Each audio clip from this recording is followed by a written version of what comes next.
Hello there. Well, here we are on day number I don't know what day into the build this is, but it's raising the roof day.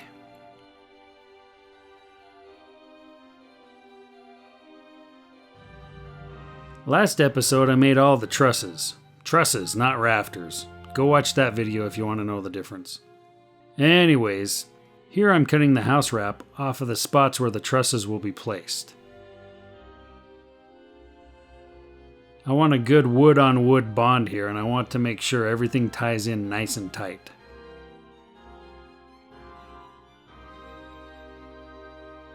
The scaffolding really helped with this and was really indispensable for the rest of the day as we raised the roof.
First, I'm going to put the two end trusses in place so I can line up the others off of those.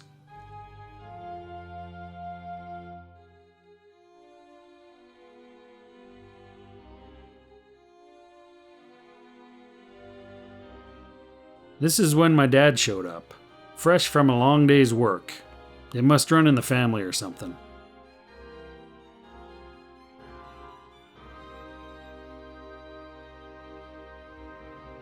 I'm putting up a few boards here to support the end truss, just so it stays in place. So here we go. Wow, look how good that helped support the truss. Amazing.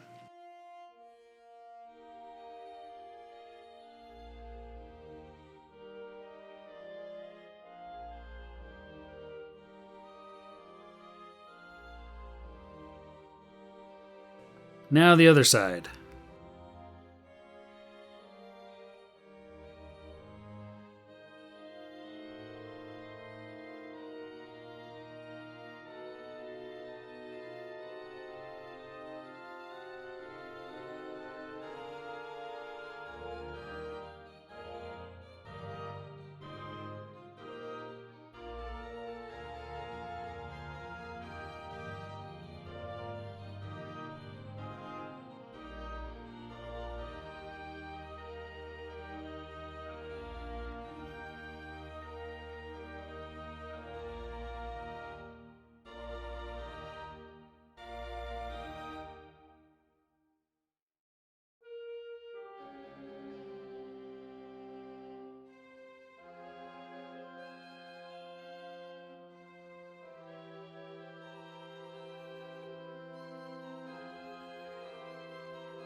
We had to raise the scaffold a bit since we'll be working up high for the rest of this.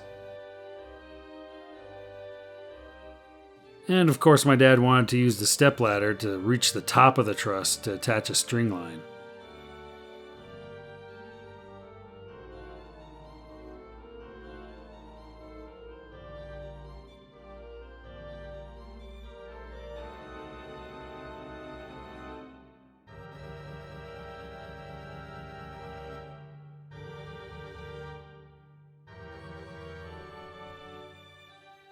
My boy came out to see Grandpa and Dad lifting up the trusses.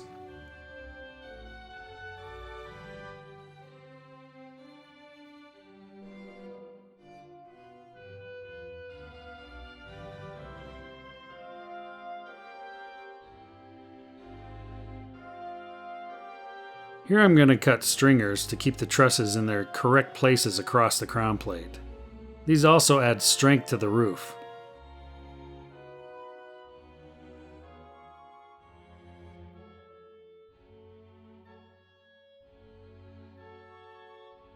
"24-inch spacing on the trusses.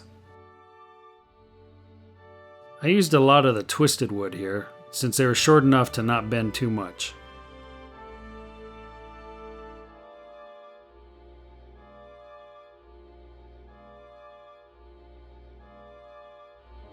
Four stringers per truss, 10 trusses, that makes 36.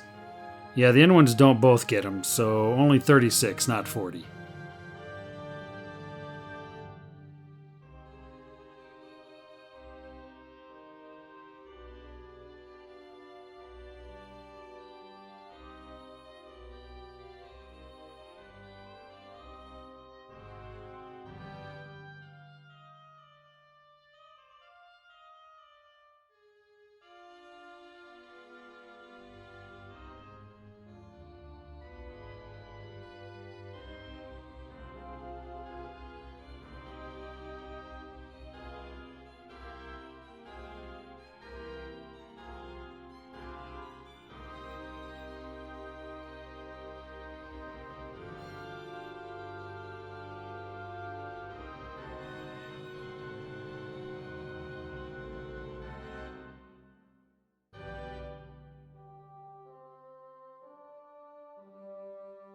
I install the stringers first, so that when we raise the other truss, it goes right where it's supposed to be and can be nailed in place. Resting the truss upside down makes it easier to lift in place. You just swing it up and nail away.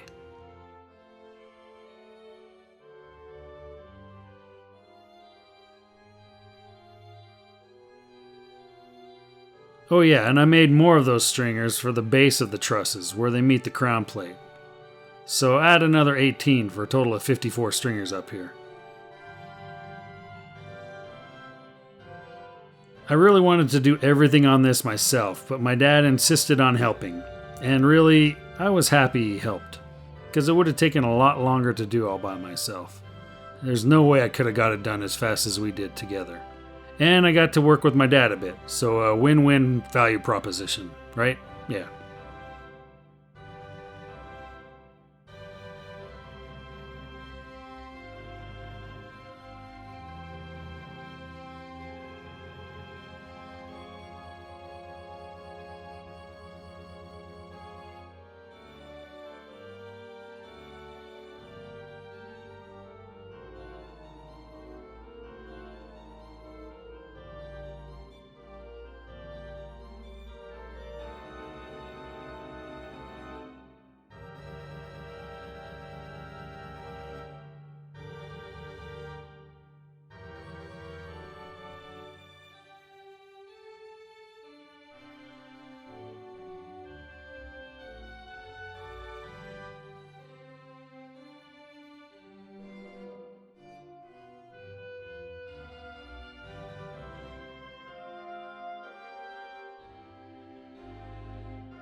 We're getting close to the end now, so we're going to put the last trusses all up leaning against the end truss, because we couldn't swing them in place with the small gap left after installing the third to last truss.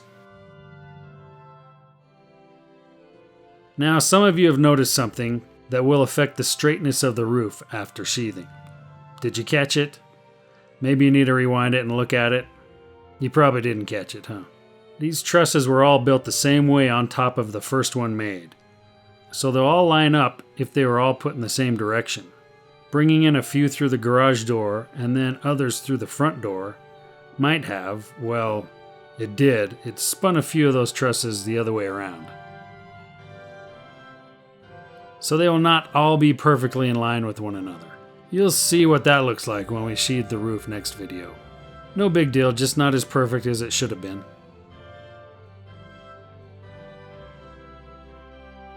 I should have marked them all when they were on the ground on one side, so I'd know which side was which. Being up on the scaffold, I couldn't really see how they were brought in and which order and all that stuff. It'll be fine. Alright, this end I had planned to make a little bit longer space between trusses so that I could get the garage side trusses lined up for a perfect fit for a sheet of OSB. Again, I wanted to make sure that this part was reinforced as much as I could, since it has a huge hole in it with no support. My calculations were off a bit, so I ended up having to recut stringers here. It ended up turning out okay.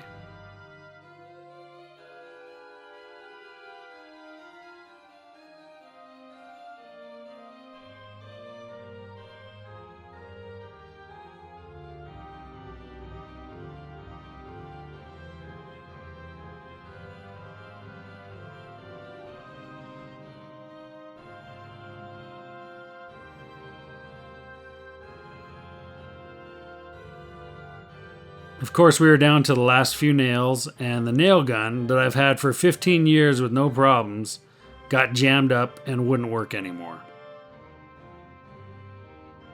I tried some percussive maintenance, but it didn't work. So I had to resort to manual analog hammering.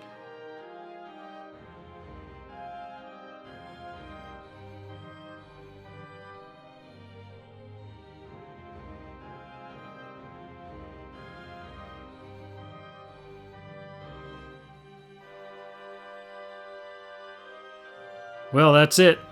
We have a roof framed up.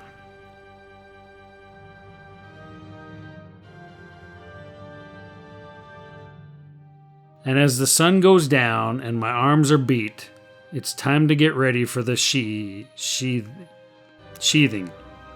Now I gotta work on my poetry. Thanks for watching. See you next time when we enclose it all with sheathing.